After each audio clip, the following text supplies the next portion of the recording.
Le calendrier des vieillards. Nouvelle tirée de Boccace.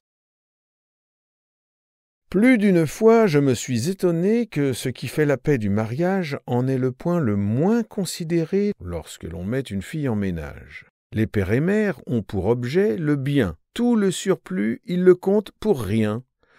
Jeune tendron à vieillard appartient.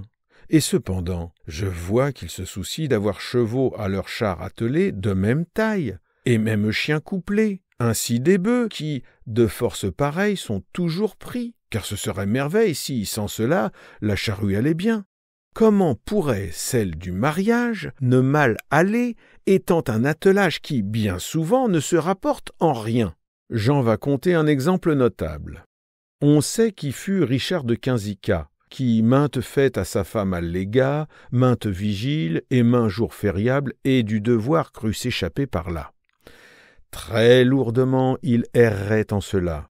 Sais-tu, Richard était juge dans Pise, homme savant en l'étude des lois, riche d'ailleurs, mais dont la barbe grise montrait assez qu'il devait faire choix de quelques femmes à peu près de même âge, ce qu'il ne fit, prenant en mariage la mieux séante et la plus jeune dent de la cité. Fille bien alliée, belle surtout, c'était Bartholomé de Galandie, qui, parmi ses parents, pouvait compter les plus gros de la ville. En ce ne fit Richard tour d'homme habile, et l'on disait communément de lui que ses enfants ne manqueraient de père. Tel fait métier de conseiller autrui qui ne voit goutte en ses propres affaires. Quinzica, donc, n'ayant de quoi servir un tel oiseau qu'était Bartholomé, pour s'excuser et pour la contenir, ne rencontrait point de jour en l'année, selon son compte et son calendrier, où l'on se pût, sans scrupule, appliquer aux faits d'hymen. Chose au vieillard commode, mais dont le sexe abhorre la méthode. Quand je dis point, je veux dire très peu, encore ce peu lui donnait de la peine. Tout en féerie il mettait la semaine, et bien souvent faisait venir en jeu saint qui ne fut jamais dans la légende. Le vendredi, disait-il, nous demande d'autres pensées, ainsi que chacun sait. Pareillement, il faut que l'on retranche le samedi, non sans juste sujet, d'autant que c'est la veille du dimanche. Pour ce dernier, c'est un jour de repos. Quant au lundi, je ne trouve à propos de commencer par ce point la semaine. Ce n'est le fait d'une âme bien chrétienne. Les autres jours autrement s'excusaient, et, quand venaient aux fêtes solennelles, c'était alors que Richard triomphait et qu'il donnait les leçons les plus belles. Longtemps devant toujours, il s'abstenait. Longtemps après, il en usait de même. Aux 4 temps, autant il en faisait, sans oublier l'Avent ni le Carême. Cette saison, pour le vieillard, était un temps de Dieu, jamais ne s'en lassait. De patron même, il avait une liste. Point de quartier pour un évangéliste, pour un apôtre ou bien pour un docteur. Vierge n'était, martyr et confesseur qu'il ne chôma. Tous les savaient par cœur, que s'il était au bout de son scrupule, il alléguait les jours malencontreux, puis les brouillards et puis la canicule, de s'excuser n'étant jamais honteux. La chose ainsi, presque toujours égale, 4 fois l'an de grâce spéciale, notre docteur régalait sa moitié, petitement, enfin c'était pitié. À cela près, il traitait bien sa femme. Les affiquait, les habits à changer, joyaux, bijoux ne manquaient à la dame, mais tout cela n'était que pour amuser un peu de temps des esprits de poupée. Droit au solide allait Bartholomé.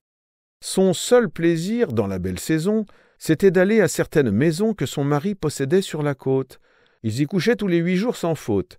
Là, quelquefois, sur la mer il montait, et le plaisir de la pêche goûtait, sans s'éloigner que bien peu de la rade.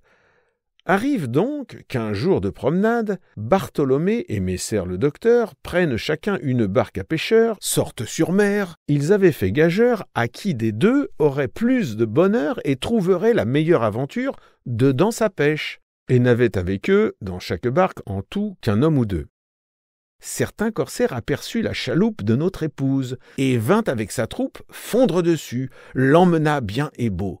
Laissa Richard, soit que près du rivage il n'osa pas hasarder davantage, soit qu'il craignit qu'ayant dans son vaisseau notre vieillard, il ne pût de sa proie si bien jouir, car il aimait la joie plus que l'argent, et toujours avait fait avec honneur son métier de corsaire. Au jeu d'amour étant homme d'effet, ainsi que sont gens de pareille affaire. gens de mer sont toujours prêts à bien faire, ce qu'on appelle autrement bons garçons. On n'en voit point qui les fait allègue.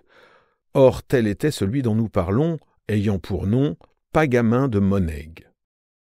La belle fit son devoir de pleurer un demi-jour, tant qu'il se put étendre, et Pagamin de la réconforter, et notre épouse à la fin de se rendre.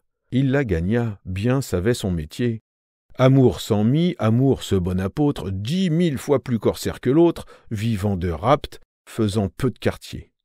La belle avait sa rançon toute prête, très bien lui prit d'avoir de quoi payer, car là n'était ni vigile ni fête, elle oublia ce beau calendrier rouge partout et sans nul jour ouvrable. De la ceinture on le lui fit tomber, plus n'en fut fait mention qu'à la table. Notre légiste eût mis son doigt au feu que son épouse était toujours fidèle, entière et chaste, et que, moyennant Dieu, pour de l'argent, on lui rendrait la belle. De Pagamin, il prit un sauf-conduit, l'alla trouver, lui mit la carte blanche. Pagamin dit « Si je n'ai pas bon bruit, c'est à grand tort. Je veux vous rendre franche et sans rançon votre chère moitié. Ne plaise à Dieu que si belle amitié soit par mon fait de désastres ainsi pleine. Celle pour qui vous prenez tant de peine vous reviendra selon votre désir.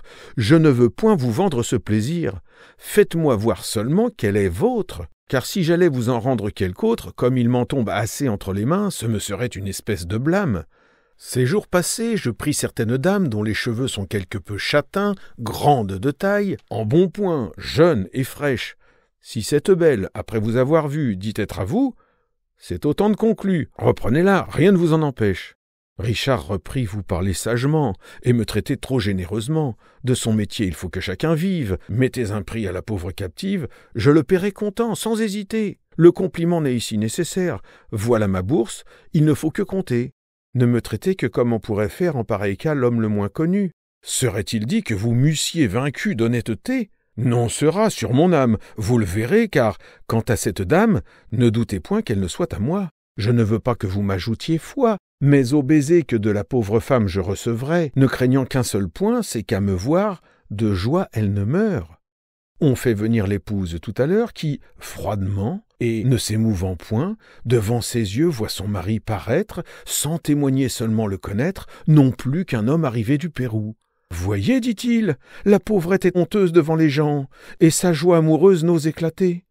Soyez sûr qu'à mon cou, si j'étais seul, elle serait sautée. » Pagamin dit qu'il ne tienne à cela. Dedans sa chambre, allez, conduisez-la.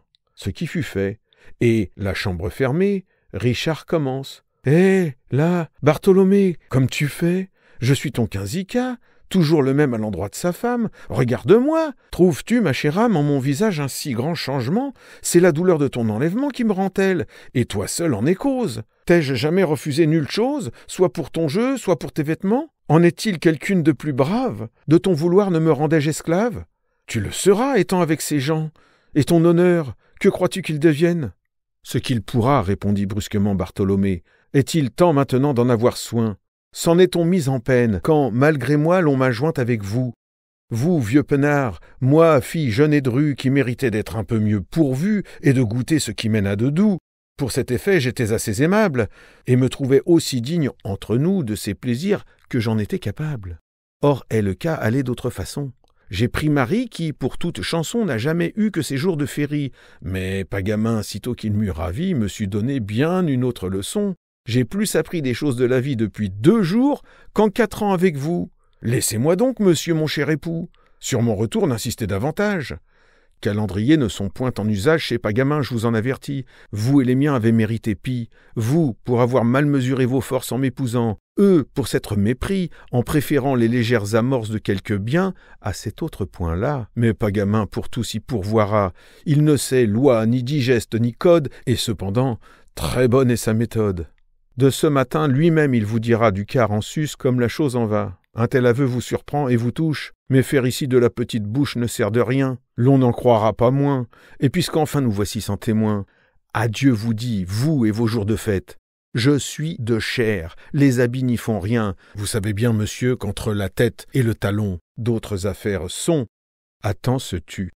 Richard, tombé des nues, fut tout heureux de pouvoir s'en aller. Bartholomé, ayant ses hontes bues, ne se fit pas tenir pour demeurer. Le pauvre époux en eut tant de tristesse, outre les maux qui suivent la vieillesse, qu'il en mourut à quelques jours de là. Et Pagamin prit à femme sa veuve. Ce fut bien fait. Nul des deux ne tomba dans l'accident du pauvre Quinzica, s'étant choisi l'un et l'autre à l'épreuve. Belle leçon pour Jean à cheveux gris, sinon qu'il soit d'humeur accommodante, car en ce cas, messieurs les favoris font leur ouvrage, et la dame est contente.